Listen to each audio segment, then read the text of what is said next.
गंगा के आंचल की छांव में सुरों का चिर विश्राम। काशी में लोक पूजित है संगीत साधक बैजू बावरा की समाधि।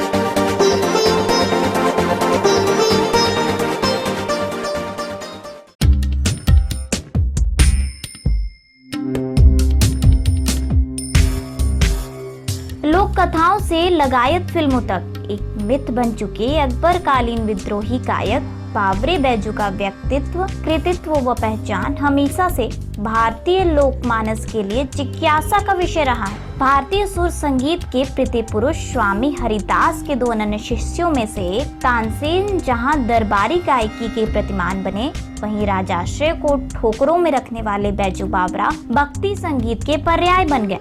ऐसी कथाएं आज भी चलन में हैं। दोनों ही दिग्गजों की सांगीतिक भिड़ंत के किस्से आज भी चाव से सुने व सुनाए जाते हैं। फर्क बस इतना है कि तिथि काल का संबल पाकर तानसेन इतिहास पुरुष बन गए, जबकि फकीराना आवारगी में तानसेन पर भी भारी पड़ने वाले बैजू बावरा यानी बैजनाथ का जीवन वृत्त तिलस्मी दायरे से घिरकर किंवदंतियों की पोथी में कैद होकर रह गया। ऐसे में यह जानकारी यकीनन रोमांच पैदा करती है कि बावरे बैजू के थके सुर स्वरनाथ की तीर्थ स्थली काशी के गंगा तट पर चिरविश्राम पा रहे हैं। हर दिन गंगा की लहरों से लोरियां सुन रहे हैं, स्नेहिल थपकियां पा रहे हैं। यह बात और है कि देश भर के दिग्गज संगीतज्ञों द्वारा सदियों से पूजित बैजू की समाधि के अभी बहुत से बनारसियों का ही तारुफ नहीं है।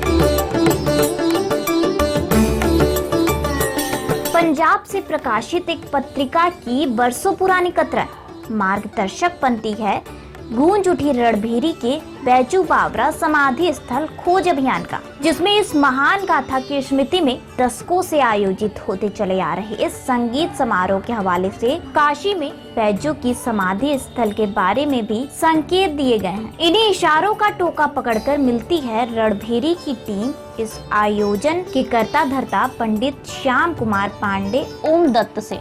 ओम भैया अपने यशस्वी पिता स्वर्गीय रघुल महाराज की ओर से वर्ष 1937 से 1938 में सुर साधक की समाधि पर शुरू कराए गए बैजू बावरा स्मृति संगीत समारोह की यश कथा सुनाते हैं। बारिश से भीगी दोपहरी में चाय की चुस्कियों के बाद अपनी साड़ी की गद्दी के पीछे छिपी एक एक खूनुमा मंडप में बैजू बावरा के चौरे व उनकी स्मृति में दशकों से प्रकाशित अखंड दीप का दर्शन भी कराते हैं।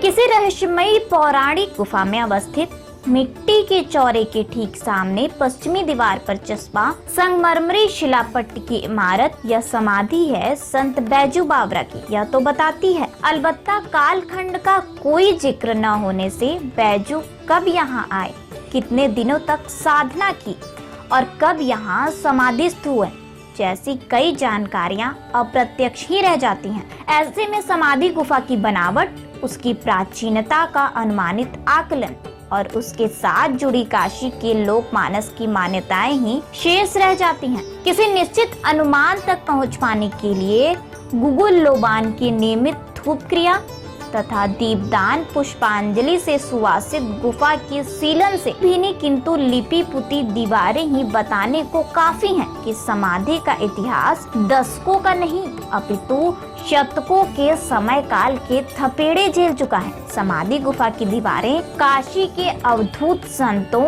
शास्त्रीय संगीत के पुरोधाओं की तस्वीरों से अटी पड़ी है। श्वेत श्याम छाया चित्रों से लेकर तैल चित्रों तक के चटक रंग धूसर हो चले हैं। स्वामी हरिदास और तानसेन की छवियों के साथ खुद बैजू बावरा का तैल चित्र धुंधला होने के बाद भी आंखों को बांधता है। चौरे के दक्षिणी छोर की आयताकार वेदिका व पिंड कहीं अघोरी तो कहीं सनातन पूजाओं को आपस में जोड़ती नजर आती है। कुल मिलाकर एक अलग किस्म के रहस्य रोमांच का एहसास कराने वाली यह गुफा की यह शून्यता एक अलहदा एहसास बनकर दिल में उतरती चली जाती है।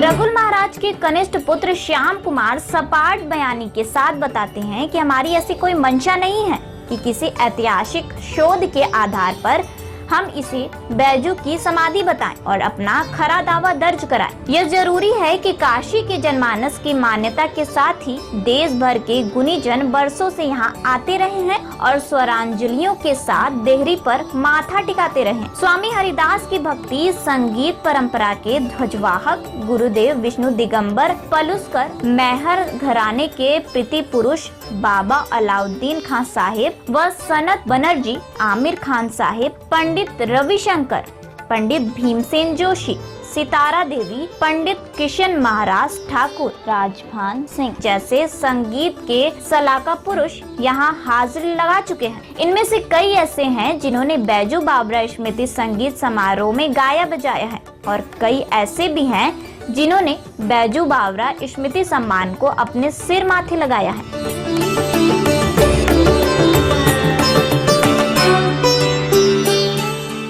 स्थल के बारे में बैजू बावरा संगीत समारोह, बैजू बावरा समाधि स्थल, जिसके बारे में आपने प्रश्न किया है, इसके करीब हमारे यहाँ चौथी जनरेशन ये चल रहा है। उसमें मैं अभी चौथी पीढ़ी में हूँ। श्याम कुमार पांडे, ओम दत्त मेरा नाम है। मेरे कार्यकाल में मैं पिताजी के दादाजी के कार्यकाल का फोटोग्राफ से दिखा दूंगा। पंडित किशन महाराज जी तबला सम्राट पद्म विभूषण थे आप, और अलाउद्दीन खान साहब तबला के जादूगर पंडित आशुतोष भट्टाचार्य, मैहर घराने के वरिष्ठ संगीतकार 30 यूनिवर्सिटी के पर्यवेक्षक डॉक्टर सनत कुमार बनर्जी, भारत रत्न पंडित भीमसेन जोशी को पद्म भूषण, पंडित छन्नूलाल मिश्र, आचार्य पद्मश्री पंडित राजेश्वर आचार्य जी और राजभान सिंह जी और अनेक कलाकारों ने यहाँ पर श्रद्धा सुमन अर्पित किए। काशी साहित्य सम्मेलन करके एक कवि चौरा करके यहाँ पर कार्यक्रम होता था। ऐसे आयोजनों में लोगों का अगर मानसिक सहयोग भी जुड़ता है तो इससे वह परंपरा और वह बैठक जिसकी जो लुप्त हो रहा है वो सुरक्षित रहेगा और बच्चों को और परिवार को, समाज को, घर को एक समृद्ध परंपरा प्राप्त होती है। जब वो स्थान ही नहीं रहेंगे, वो चीज़ें ही नहीं रहेंगी, तो वो संस्कृति और अपने इतिहास, अपने पुराण के बारे में मनुष्य अनभिज्ञ होगा, समाज अनभिज्ञ होगा और इसकी बहुत बड़ा माने इस समय कमी महसूस हो रही है। आने वाली जो नई पीढ़ी है इन सब से विमुख होना चाहती है और वह साधना के क्षेत्र में नगण्य है, शून्यता को प्राप्त है, पर वो पद सर्वश्रेष्ठ पाना चाहते हैं। ये इस कोशिश है किसी तरह से इस चीज़ों को सुरक्षित रखा जाए और इसको विशुद्ध लोगों के लिए आत्म क्षेत्र में जो आत्मिक उन्नति के प्रयासरत है उनके लिए कुछ व्यवस्था अच्छी ढंग से हमको करना चाहिए। कितने साल पुराना है ये करीब 2000 वर्ष का यहाँ पर रिकॉर्ड मिलता है। यहाँ पर पहले एक पीपल के वृक्ष थे और यह स्थान आप जो देख रहे हैं ब्रह्मेश्वर महादेव से नीचे से लेकर 4.5 दिशा में, क्योंकि वर्तमान परिस्थिति में इस पर बहुत से निर्माण हुए हैं, वो हम लोगों ने किए हैं। इसमें ब्रह्मेश्वर महादेव का मंदिर है, गणेश जी का मंदिर है, विश्व प्रसिद्ध माता गंगा का मंदिर है। यहाँ दत्तात्रेय की समाधि पर आप खड़े हैं, यहाँ पर भी 3 स्थान आपको बताएं। भगवान दत्तात्रेय का मंदिर है, यह स्थान है और ये परंपरा जो प्राप्त होती है। मेरे पास जो साक्ष्य है, प्रमाणित अखबार के कटिंग फोटोग्राफ्स, वो 100 वर्ष से मेरे पास सुरक्षित है। उसके पुराने संस्मरण पंडित पद्मनारायण आचार्य जी जैसे व्यक्ति ने और आपके पंडित विष्णुराव पराड़कर जी पत्रकार जी यहाँ पर 20 वर्षों तक यहाँ पर साधना करते रहे और रहे। नार्लिकर साहब रहे, पंडित मदन मोहन मालवीय जी आते रहे। ये प्राचीन लोगों के नाम हमारे अभिलेख में प्राप्त होता है। वो सब संस्मरण सुरक्षित रखने का एक प्रयास है और जहाँ तक हो सके कि जीविकोपार्जन करने के साथ साथ अगर हम अध्यात्म के प्रति और प्राचीन विरासत को थोड़ा सा भी संभाल लें, उसमें थोड़ा सा अपना अर्पण समर्पण आर्थिक स्रोत को लगावें तो बहुत बड़ी उपलब्धि हम लोगों को स्वयं ही प्राप्त हो जाएगी।